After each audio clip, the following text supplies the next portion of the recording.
We're really pleased to be here too, and we've been talking from the policy and the partner level, and we're going to end with what really happens in the classroom too.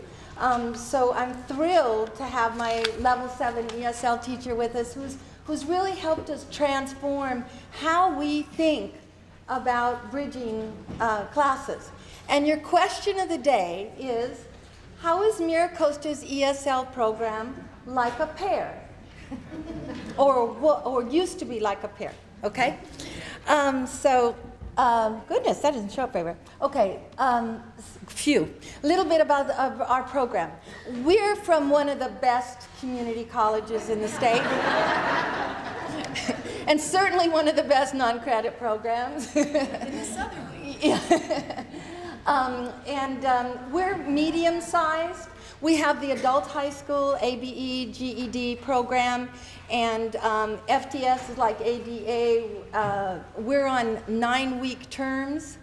And then we have a non-credit ESL program, which has 7 levels. We have vocational ESL, citizenship, digital storytelling. We're twice as large as the ABE ESL program. And of course, we have other non-credit for older adults, which is kind of shrinking a little bit. But what's probably unique about MiraCosta is that we make up anywhere from 15 to 20% of the total college FTES, and the non-credit ESL program is the 4th largest program in the college. So we get a lot of attention that way. Another thing is that we're very large non-credit ESL, and our credit ESL program is smaller. So there's always been a discussion about how do we bring more non-credit ESL students to credit, and also ABE and high school diploma. Don't want to do that. Well, this is what our students see every time they come to a program orientation. And you can probably see it better from your slides, but they're told from the minute they come to any one of our orientations, welcome to college. We don't say welcome to our non-credit ESL program or welcome to ESL. We say welcome, you're a student at MiraCosta College and you have many opportunities. And they start on Getting Started Street, which is where they do all their registration, and then they travel along the levels. They have an options boulevard where they can go to Vessel, digital storytelling, or citizenship, and then they have a decision circle where they can kind of decide, well, I'm not done yet, because you're not, and that's the message we've been hearing all day. This is just one part of your journey. And then we talk about what courses they can take at our center and what they can take at 2 different campuses.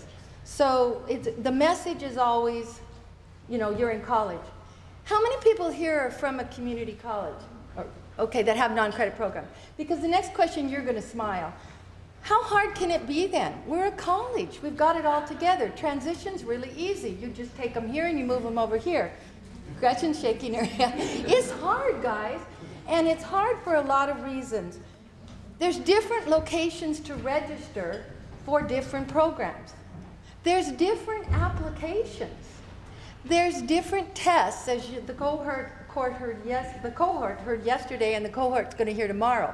At our college, our credit English has a test that's different, not just in content, but developer, than credit math. Our ESL non-credit program uses CASAS, and our adult high school ABE program uses TABE. So how to figure out all this testing information and make good recommendations is tough too. So when you're sitting back and saying, well, how can Sylvia have any issues with transitioning students? Believe me, there's issues. And I think to make transitions happen, what we're going to focus on is 4 things.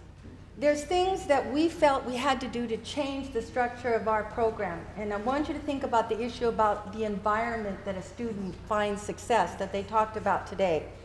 And there's things that we have to do as far as faculty leadership. God bless you. And then there's things that we have to do in terms of curriculum. And we've talked about all this today, the important things that happen in the curriculum.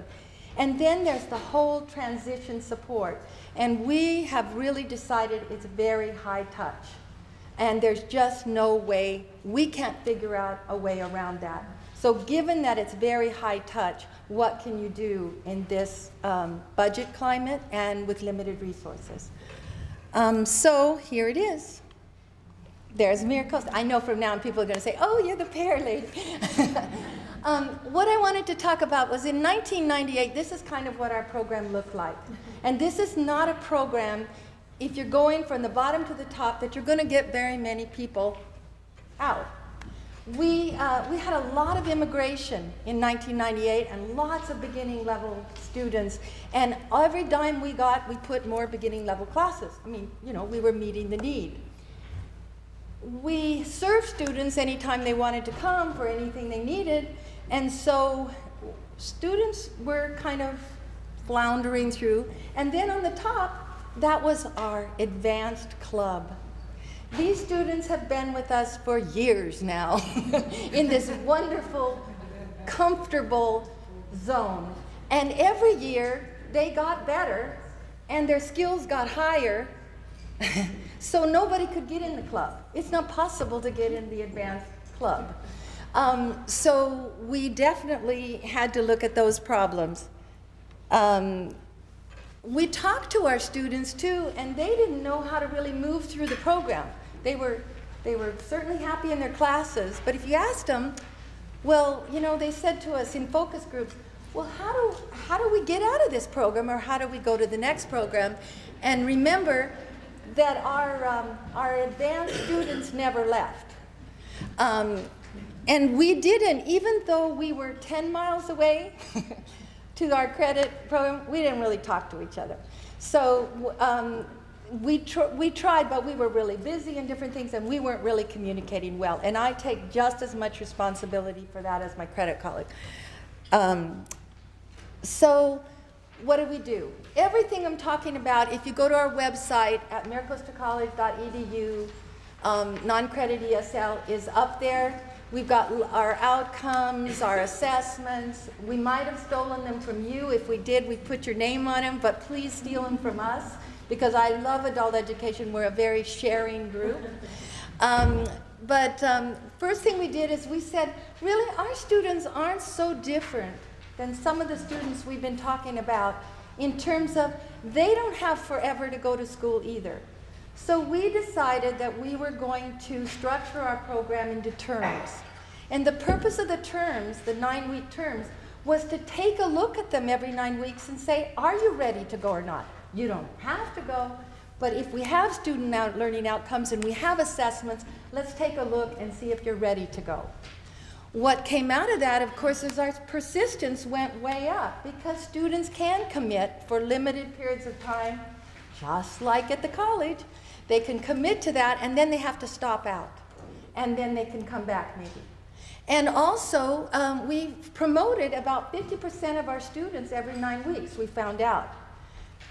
Not at all levels. The beginning levels, we promoted a lot quicker. At the higher levels, they're going slower, and that's okay. But we're looking at them. The other thing we did is we all talked together, and we figured out this must only happen at Miracosta, but we were actually, within one level, had different standards. Couldn't happen anywhere else, right? So we had to meet together by levels and say, what are our student learning outcomes for level? We had to agree on them, and we had to put our assessment benchmarks with them, and we had to make decisions. Okay, then this is how we're going to promote. It's still teacher decision, but there's some real strong guidelines, so when a student comes and talks to me, I can say, well, I looked at the guidelines, and you know, you're falling within this area. And then the biggest thing is we helped our advanced level students understand that this was not home, that they were actually going to leave the program. There was a really big culture difference, and we told them about what it would be to leave the program, and congratulations, you're going to leave the program. In the beginning, it was shock. You're not sending us out. Where would we go? But now it's actually 100 to 150 ESL students finish our program every year, and it's a very conscientious thing we do. For level 6 and level 7 students, on the 4th week of every 9-week term, a counselor comes in and talks to them and tells them, they go over that thing again. You know, you're going along this road. Let's talk about your options. How close are you getting to making decisions? Let's talk about that. The conversations there.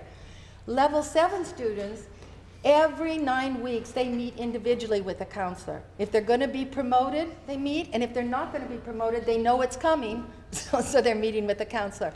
And the language is all success. So it's not talking, the conversation is not you have to go, but how successful you are. And then we recognize that some students that leave our program, we might not be able to serve in some other ways, but we have to open up our program so that level 5, 6 can come up and be in that. So now we're not a pair. If you remember me for the pair, try to think of me more as a cylinder, where we actually have students moving pretty regular. And actually, we have more right now at our higher levels than at our beginning level. The next part of it, so we changed the program structure. The next part was the committed faculty part. And we're like most non-credit and adult school programs, we mainly have part-time faculty. But we have a commitment to have full-time faculty. It's really important. And we worked with our credit colleagues. So at our college, you have to go and advocate for a full-time faculty member, all the departments, non-credit and credit. So you have to get buy-in from your credit colleagues because, you know, if they can get 2 biology people, they might not want a non-credit ESL. So the credit ESL person and I lobbied together, and we convinced the college that there's a push-pull factor. Non-credit has to push out. We were happy to do that. But somebody has to be pulling on the other side. And so because we were bigger, we got the push first. So Ruth is the push. But we went in together, credit and non-credit ESL, saying, we need this faculty person. We need this leadership. The following year, I went in with the credit counselor to advocate for the pull faculty, to say, now we work together. It was a tremendous message to the college because just like you talk about adult school community college, believe it or not, within a community college, there can be some turf, yeah, I think so. There can be some turf issues about non-credit credit. So when a department comes in united and says, this is how we can help you for the students, it was a really different message. And then Ruth's role was to really meet regularly with the credit faculty and work on our curriculum, to make our curriculum make sense to our students. And she'll talk more about that. We piloted a set, we couldn't do anything about changing the tests. There's always going to be, right now, the credit program wants to use Compass ESL. We need to use CASAS. We couldn't change that. But we did a dual assessment. So all of levels 4 through 7, we tested using the credit Compass ESL at the end of their 9-week term. This gave us assurance that our level 7 students that completed could actually go to the next level with assurance. We had that score comparison. It also helped us this way. Sometimes students are going to one of the campuses saying, I want an ESL class, and they test and they're too low. So instead of telling that student, you got to get in your car and you got to drive 10 miles down the road and you got to go through a whole nother assessment and you got the normal thing, we had their test score, we'd already done the comparison, we could just put them in a level. Welcome to Miracosta College. You're just going to be at a different campus, and we're going to help you here, and then we're going to move you over there. So that was a really important piece to do that kind of, if you have those, to do that. And then we had a credit faculty member who visited regularly. And now, Ruth, you're going to talk about curriculum.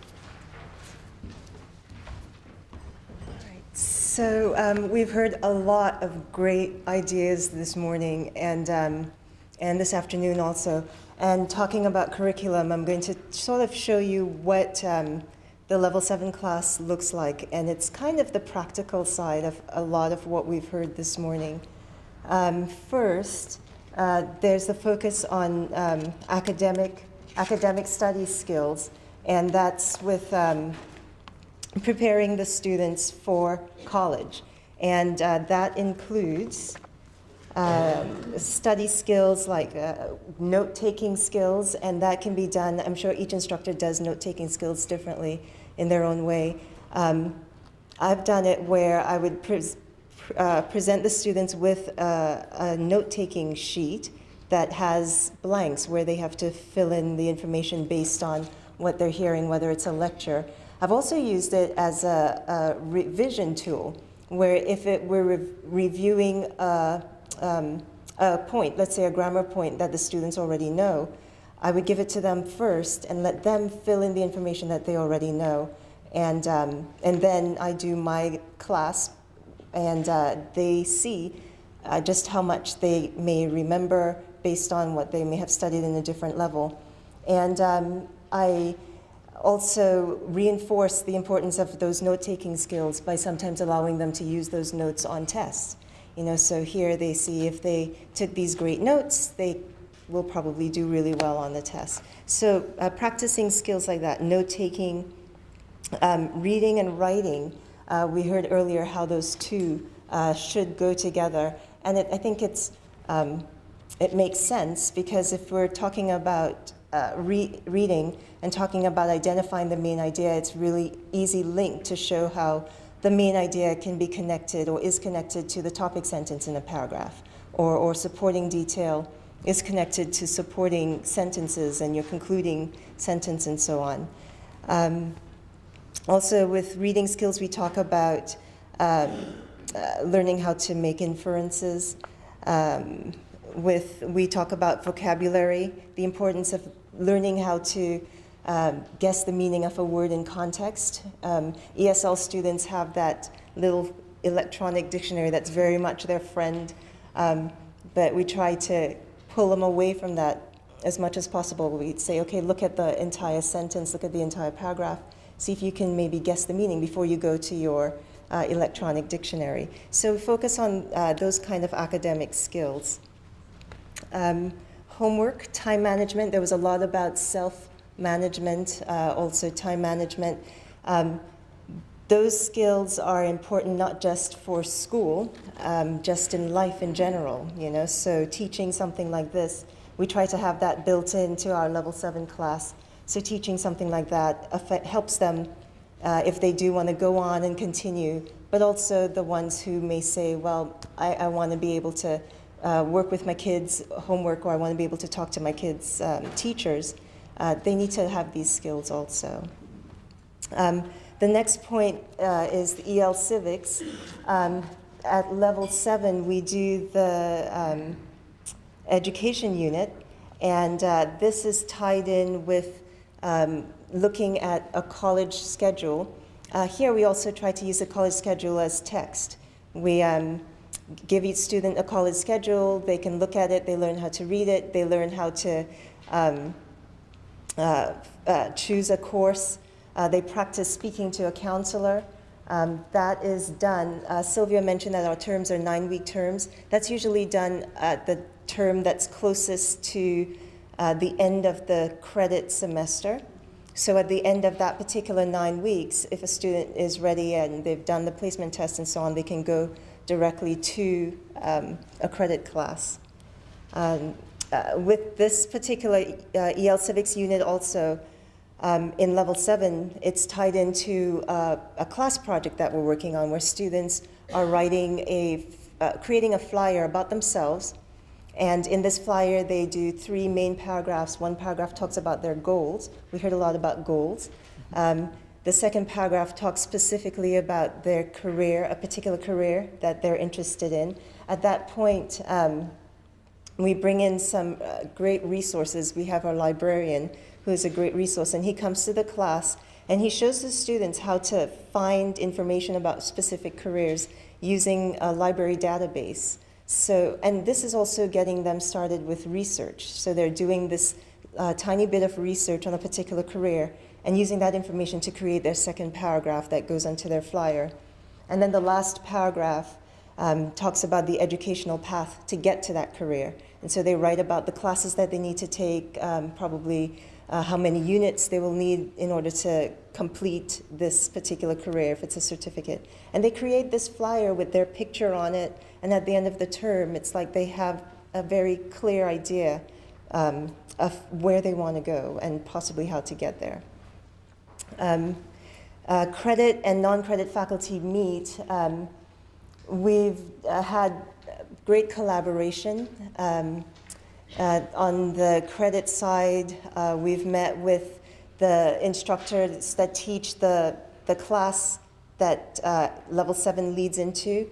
And during that meeting, we learned that these instructors, they want the students to come to them with a working knowledge of what a well-developed paragraph would look like.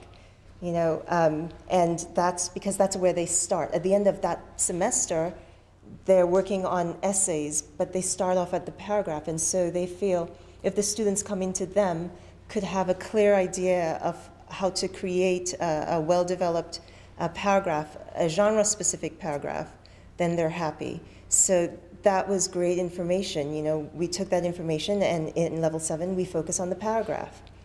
We deal with 3 particular genres. And the other great collaboration that we had with credit faculty involved portfolios. On the credit side, in 2006, I believe, they started to implement portfolios, writing portfolios. And we went and sat in where they were doing their group reads because we thought this would be a cool thing to try to implement in non-credit also. And we've done that. And it leads to that. That's the very next point. Now, portfolios are not new. Portfolios have been around for a long time, but I think people are finding new and exciting ways to possibly use portfolios. There is Bedford St. Martin's puts out a great little book on how to how to implement portfolios in your class. And on their first page, they say that portfolios can, well, it's considered a best practice for writing pedagogy and assessment.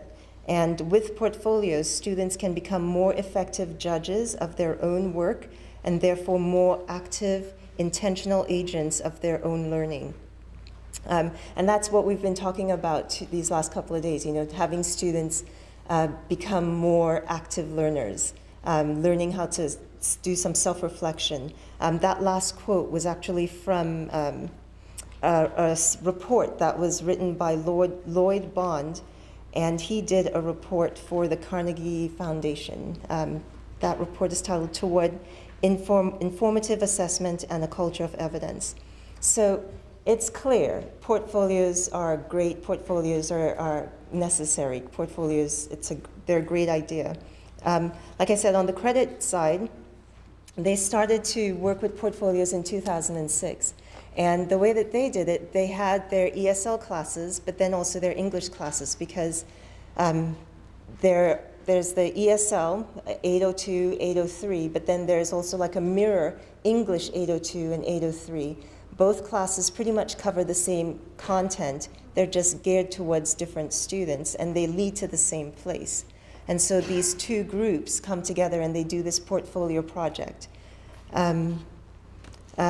For the credit side, they served nearly 2,000 students in the 2008-09 school year. They showed continued increase in FTES, and they also showed an increase in retention rates and completion rates. And then there was also a lot of very positive faculty feedback concerning portfolios. Faculty were feeling better equipped to teach developmental composition, and they were also more engaged in the teaching and learning process and strongly invested in this particular project. So taking all of that into consideration, we thought it would be cool to try to implement this into non-credit also. And so a year ago, in 2008, we started with 1 class, Level 7 and 1 Level 6 class. We tried to we combined to do this portfolio project together. To date, we've done it for 3 separate terms, and right now we're in the 4th term. There's 1 class that's doing it. The collaboration, we've also found that the collaboration is invaluable. You know, we've had to collaborate on things like creating our rubrics. You know, we've revised and revised and revised our rubrics, but that's great. You know, in a situation like that, you have faculties talking to each other, and we're learning what each person does in their class and what works well. And that kind of collaboration, I think, is priceless. I'm going to show you, on your tables, you have one copy of a completed portfolio. And this is from one of my classes. And I'm just going to walk you through this. We did not make copies for each person because this is on the website that you can go to. And we are also going to put it up on the network sharing site that Marianne has created. So at level 7, the students are creating 3 paragraphs, 3 genre-specific paragraphs, and this goes into their portfolio. The very first page is sort of serves as a checklist for them. At the end of the term, we give them this, and they have to be certain that they've got these 5 items in their portfolio. The first thing is a diagnostic writing, and that's something that we do during the first week, sometimes the first day of class, just get a writing sample from the students. I think most instructors do this, just to see where they are with their writing skills. And this also is very cool because at the end of the term, students go back and they look at what they did on that first day, and they're seeing improvement, with what they're producing at the end of the term. So the diagnostic is the first thing. Next, we have the first paragraph. Each paragraph, you'll notice, is attached to a rubric. And this rubric is used to score each paragraph. So the first paragraph, I think, was a definition paragraph. And so they write that paragraph. I attach this rubric with their score. And the paragraph is also, they also have the first and second draft. They write each paragraph twice. And so the paragraph sort of shows the portfolio, shows the process of this writing. So they're looking at their first draft, they make revisions using the writing process, and then they create their final draft. So this document shows all of that. I'm just going to go through. Oh, there's this one thing. After the students have done their first draft, we attach this error chart to it. And it's to help the students to start to do that self-reflective process, to see exactly what their major errors are in their writing. So they may get their paper back with what looks like a lot of writing on it, but then when they take a closer look, they realize, wait a minute, they're all the same kind of errors. And so this form that's attached, they attach it to their final draft, and they complete this form themselves, shows them what their main writing errors might be. And then at the end of the term, when they've done their third paragraph, they can look back on their previous paragraphs, and they can use this chart to see, hopefully, improvement. But they also use this to write their self-reflective paragraph at the end of the term. Now, the very last paragraph, paragraph number 3, is the one that we use for our group reads. So the other instructor, whoever is involved in the portfolio project at the time, this other instructor, we come together, we read this last paragraph. We read each other's paragraphs. And so on the handout, you'll notice that that particular paragraph has 2 rubrics attached to it. The other instructor's rubric is at the back, and my rubric is on the front. So the instructor that the student belongs to puts their rubric at the front, and their score is the one that counts for the student.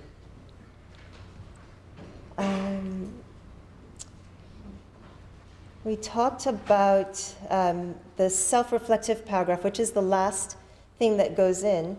And this, on the website that's on the PowerPoint, there's a list of questions that for the student to consider when they're writing the self-reflective paragraph.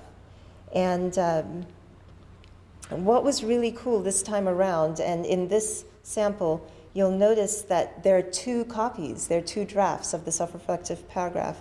And this was not scored. There was no rubric attached to this.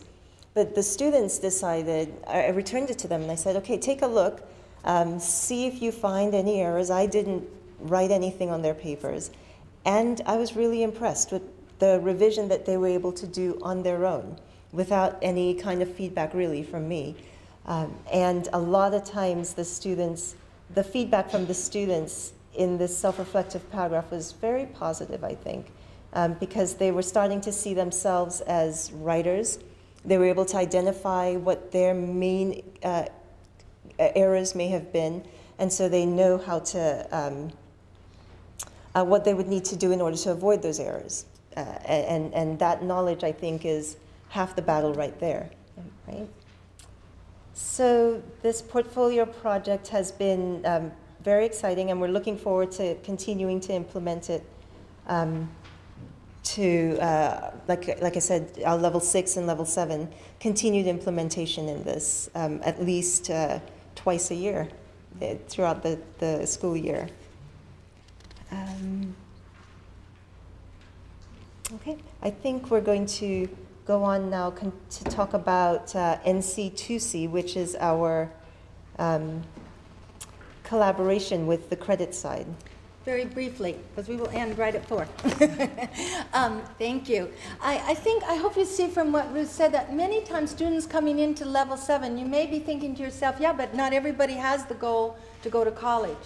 But if you're teaching success skills embedded into your curriculum, and the student comes in and says, I want to help my children with homework, and they do the kind of activities, they are stretching their mind, and it's not at all uncommon for them to be going then, within that 9-week period or 18-week period that they're in there, I've changed my goal.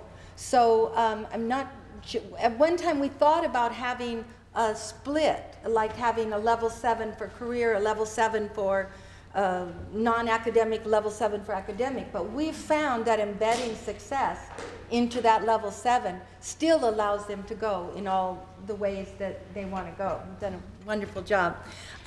So just really quickly, when I touch the right button, there's money in basic skills. As you've heard about today. On my college, I'm the basic skills coordinator, so I went and asked money from me, and I got it. It was really easy. But seriously, you should, if you can't lick them, join them, you guys. When they said, who wants to be the basic skills coordinator, there's money, I'll do it, I'll do it. Know who that basic skills coordinator is if you're at a college or close to a college, because even though there's less money, there is money. And non-credit to credit is adult school to credit. Bringing that non-traditional student to the college is very important. We came up with an idea that's called non-credit to credit. And what we decided to do was make a cohort of students that you're really special. You are so special. You have to apply. Kind of like what you pulled the wool over. You said, if you want to be at this thing, you've got to apply and you got to want to do it. And we did. We said, oh, we want to do it. Well, that's what we said. You know, we really want to help some students, some ESL and adult high school that are ready at the end of a semester to go to credit classes. But you have to come to the counselor and you have to apply. So, and we set a cap. We will only help 15 students because that was all we could do high touch at the time. Also, with any pilot, at least our philosophy is start small, figure out all the problems before you open it up to the world. So we were also managing our new idea. They had to go to the counselor's office, they had to fill out an application. But when they were accepted into the group, it became very high touch. We've gone through one semester, we're in the middle of the next one, and what we're doing is we form cohorts of morning, afternoon, and evening students based on their schedules, not based, so ESL is not only together, they're all mixed up together. The common thing is they want to go to college, to credit classes. The next thing that they have is they have a credit counselor and a non-credit counselor working with them. They have a credit faculty member and a non-credit faculty member with them. And we take them on a special tour. You know how everybody's saying you've got to meet the directors of everything?